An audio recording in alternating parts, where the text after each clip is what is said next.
Elhamdülillah və salatu və salam alə nebiyyə bədəhu. Əssalamu aleykum və rahmetullah və bərəkatuhu. Əqidədə, tövhiddə, böyük şirkdə cəhalətin üzr olmaması məsələsi. Bu barədə əhl-i sünnə və cəmaatın məzhəbinin mövqeyini zikr edəcəm inşallah. Əhl-i sünnə tövhiddə böyük şirk edəni cəhalətini üzr saymayıb. Əhl-i sünnənin iman və küfür barəsindəki məzhəbinə görə iki cür əhkam var. Bir, dünya əhkamları, iki, ahirətlə bağlı əhkamlar. Şeyxülislam İbn Teymiyyə rahimehullah iman kitabında buyurur: dünya əhkamlarının tətbiq edildiyi zahiri iman, ahirətdə sahibinin cənnət əhli olacağı batin imanı lazım etmir. Yəni dünyada iman hökmü zahirə, ahirət həm də zahirə, həm də batinə görə verilir. Cəhalət ərəb kəlməsidir. Mənası bilməmək deməkdir.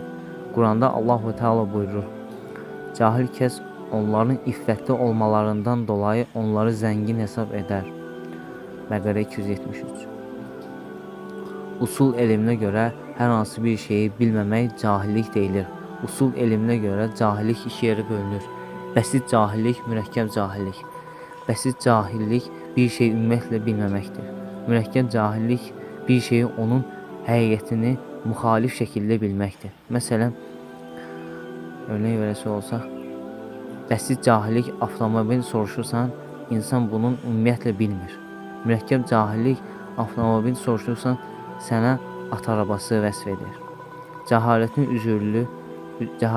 üzrü, yəni maniyə, bir insanı şirkdən, tövhiddən, əqidədən xəbərsiz şəxsi küfür hökmünü verməmişdən öncə bu əməli, yəni şirk küfür edənin maniyəsi olub olmaması, maniyə üsul elminə görə 5 hökmdən birisidir.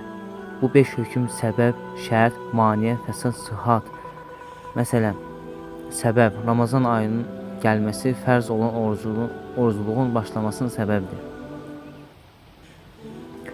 Şərt, niyyət orucunun şərtlərindəndir. Maniyə, qadının heyz olması namaza maniyedir. Fəsad, bilərəkdən yemək orucunun pozulması deməkdir. Sıhhat, hər hansı bir ibadətin bütün şərtlərinin cəm olduqda verilən ad. Maniyənin özü üsul elminə görə Allah hökmlərindən biridir. Yəni maniyə varlığın yaxud olmadığını iddia edən kəs hər hansı bir halda Allaha dəlil gətirərək etməlidir. Çünki usul elminin səbəb, şərt və maniyə mütləq dəlil lazımdır. İsbat edilməsi üçün böyük şirkdə cəhalətin varlığı və ya yoxluğu iddia edilirsə, hər iki tərəf dəlil gətirməlidir. Usul elmində giriş fəsillərində deyilir: hakim yalnız Allahdır. Quranda buyurur: hökm yalnız Allahdır. Yusuf 40-cı. Əhl-i sünnə məzhəbi cəhaləti üzrünü böyük şirkdə, tövhiddə yoxluğunu bəyan edir. Əhl-i sünnə məzhəbi dünya əhkamlarında cəhaləti üzrünün yoxluğunu 4 şeylə isbat edir. 1. Misaq, əhd. 2. Fitrət, insanın yaradılışı. 3. Əql, insanın ağlı. 4.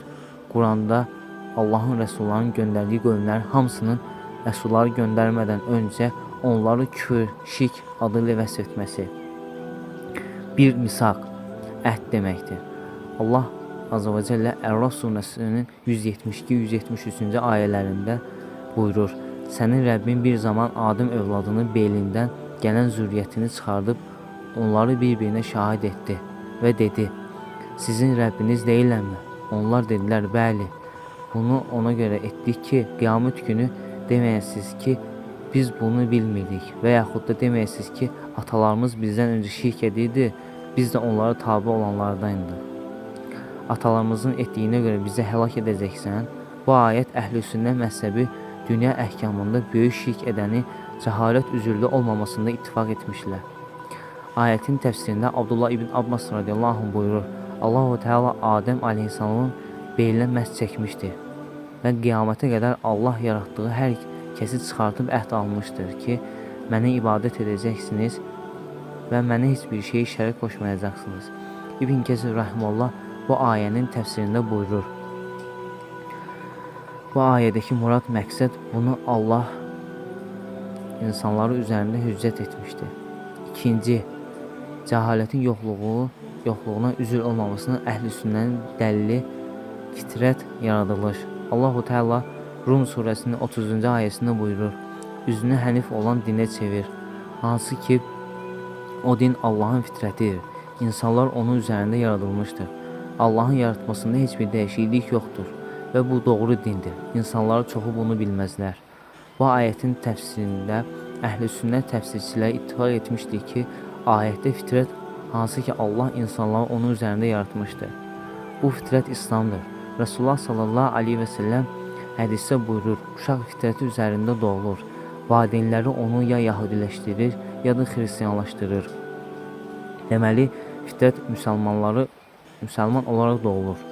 Bu dəlildir ki, insan üzərinə tövhiddə, şirkdə hüccətdir. 3. Əhl-i sünnənin böyük şirkdə cəhalət üzrünün yoxluğunu sübut etdiyi ağıl. İbn Qeym Misaq ayətin şərhində buyurur: "Bu ayətdə göstərir ki, ağılın özü şirkin batıl olmasında hüccətdir və bu şeydə insanlar Rəsulullah ehtiyacları yoxdur." Quranda Allah şirk insanlara pisləyərkən insanlara ağıllarına diqqət çəkir. Rum surəsinin 28-ci ayəsində Allah buyurur: "Allah sizin özünüzdən misal çəkir. Sizin əlinizin altında olan kəllələriniz sizə verdiyimiz ruzilərdən sizlə şərikləri olduğunu istəyirsinizmi? Siz bundan qorxursunuz və Allah əql edən qövm üçün ayətlərini belə açıqlayır." Bu ayədə Allah-u Teala insanı öz ağlını misal çəkir və deyir: "Əlinizin altında kölələrin sizlə şərikliyini istəyirsinizmi?" Əbu Hanifə rahimehullah buyurur: "Məxluqatda heç bir kəsin Rəbbini tanımaqda cəhalət üzrü yoxdur. Çünki insan səmaları və yeri yaradanın və özünü yaradanın və özündən başqa hər şey yaradanın Allah olduğunu bilirsə, onlara heç birinin cəhaləti üzrü yoxdur." Sonra buyurur: "O ki qaldı ki, fərzlər, İslamın vaciblərini kim onları bilməzsə, kimə ki onlar çatmazsa, həmin kəslərin hökmü hüccəti çatışmamazlığı ilə üzrlü olan kəslərdir." 4. Allahın rəsulları göndərmədən öncə qövmləri, cəmaatları şirk və küfr adı ilə adlandırması. Allahu Teala Tövbə surəsinin 6-cı ayəsində buyurur: "Əgər müşriklərdən biri səndən əminamanlıq istəyərsə, ona əminamanlıq ver ki, Allahın kəlamlarını dinləsin, sonra onu əmin olacağı gedəcəyi yerə burax." Bu ona görədir ki, onlar bilməyən bir qövmdür. Bu ayədə 3 hissə var. Ayənin əvvəlində əgər müşriklərdən birisi səndən əminamanlıq istəsə, ayənin ortasında ona Allahın kəlamını dinlət, yəni Quranı dinlət. Və diqqət et, hüccətdən öncə Allah şirk edəni müşrik deyil. Ayənin sonunda bilməyən bir qövmdür. Allah bilməzliklə böyük şirki eyni vəsf edir. Beyyinə surəsi 1-ci ayəsində buyurulur: Kitab əhlində olan kafirlər, müşriklər özlərini beyinə, yəni hüccət gəlməmiş öz batil dinlərini tərk etmədilər. Batil dinlərini tərk edənlər Allahın Resulü sallallahu aleyhi və səlləmin sahabələri oldular. Ayə dəlildir ki, hüccət beyinə gəlməmişdən qabaq Allahı şirk edənləri müşrik, kitab əhlindən olub küfr edənləri kafir adlanırdı. Şeyxülislam İbn Teymiyyə rahimehullah bu ayənin təfsirində buyurur: "Şirkin ismi hüccətdən qabaq sabitdir. Çünki həmin kəs Rəbbini şərik qoşur və onu kimsə tay tutur." Cümə surəsinin 2-ci ayəsində Allah buyurur: "Ümmü ərəblərə öz işçilərindən rəsul göndərən odur. Rəsul onları təmizləyir, onlara kitabı və hikməti öyrədir. Onlar rəsuldan əvvəl açıq aydın azğınlıqda idilər." Taha surəsinin 24-cü ayəsində Allah-u Teala Musa aleyhissalam xitabən buyurur: "Firavunun yanına get, o həddən aşmışdır, o tağutdur." Allah Musa aleyhissalama Firavunun yanına getməmiş Firavunu tağut adlandırdı. Bu ayət dəlildir ki, Allah şirk edən qövmləri rəsullardan, kitablardan, hüccətdən öncə müşrik, kafir olaraq isimləndirdi. Bu 4 bənd sadalığımız əhl-i sünnə məzhəbinin böyük şirkdə cəhaləti üzürlü olmadığını sübutudur. Misaq, fitrət, ağıl, ayətlər. Bu Bu məsələ əhl-i-sünnə alimlərinin üzərində ittifaq etdiyi məsələlərdəndir. Şeyxülislam Muhammed ibn Abdülvahhab rahimehullah Kəşf-i Şübhətdə buyurur: Sən bildin ki, bir kişi dində küfür kəlmə çıxardır, o kəlməni deyərkən cahil olur, o kəs cəhaləti ilə üzürlü sayılmır. Süleyman ibn Səhman rahimehullah Kəşf-i Şübhətdə kitabında buyurur: Böyük şirk və Allahdan başqasına ibadət bu məsələdə heç bir kəsin cəhalətlə üzürü yoxdur və bunu bilmək, onu iman etmək dinin zərurətlərindəndir. Nəzid alimlərdən olan Abu Abdullah Abdurrahman ibn Abdülhəmid rahimehullah Əl-Cəvabil Mufid fi Hukumun Cəhlil Tövhid adlı risaləsində buyurur: Dinin əsli şirksiz Allaha ibadətdə Allaha təkləşdirməkdir. Bu şeydə cəhalətlə üzür yoxdur. Fərq etməz, istəyir elmin öyrənilməsinin mümkün olduğu yer, Darul İslam və ya elmin öyrənilməsində mümkün olmadığı yer, Darul Hərb və həmçinin fərq etməz, istəyir insan hüccət çatsın və ya çatmasın. Bu şeydə tövhiddə cahil olan kəs kafir kimi qəbul edilməsi vacibdir. Sonda şeyx buyurur: Bura qədər deyilənlər imamların üzərində ittifaq etdiyi məsələlərdir. Bu şeyin üzərində icma vardır. Şeyx Əl-Xudeyr Hafizullah Kəşf-i Şübhənin şərhində buyurur: Cəhalət mövzusunun ixtilaf olduğunu danışmaq müasir dövrdə ortaya çıxan bidətdəndir. Müasir mucə məzhəbi böyük şirkdə cəhalətin üzürlü olduğunu deyir. Deyirlər ki, insanlar özlərinə müsəlman deyirsə, etdiklərinin şirki haram olduğunu bilmirlərsə, onlar bu şeyin hökmü çatmayıbsa və s. ən əsas insanların özlərinə müsəlman demələrini sitat gətirirlər. Üsul qaydasında deyilir ki, isimlər həqiqəti dəyişmir.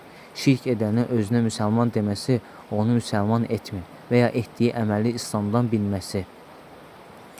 Əraf surəsinin 30-cu ayəsində buyurulur: Bir firqə hidayət oldu, başqa bir firqə azğınlığa haqq etdi. Azğınlıq haqq edən firqə şeytanları özlərinə dost etdilər və özlərini hidayətdə olduqlarını hesab etdilər. İmam Təbəri rahimehullah ayənin təfsirində deyir: İnsan Allah qatında kafir olduğu halda bu dünyada özünün hidayət üzərində olduğunu hesab edir. Zuhruf surəsinin 36-37-ci ayələrində buyurulur ki, kim Rəhmanın zikrindən üz döndərərsə, ona biz şeytanı dost edərik. Onlar bir-birlərinin dostu olarlar.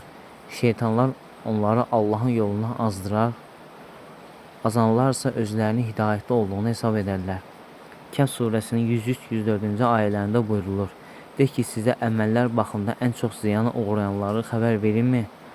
Onlar o kəslərdir ki, dünya həyatında etdikləri əməllər boşa çıxmışdır. Özlərinə isə gözəl əməllər etdiklərini hesab edirlər. Ayət dəlildir ki, insan özünü hansı bir səviyyədə olduğunu hesab etsə də, Allah qatında əməlləri batil, özü də kürüzlər ola bilər. Allah Azze ve Celle haqqa haqq, batili batil kimi tanısın insanlara. Allah Azze ve Celle hidayət üzərində olanlar ayağın sabit etsin. Hidayət üzərində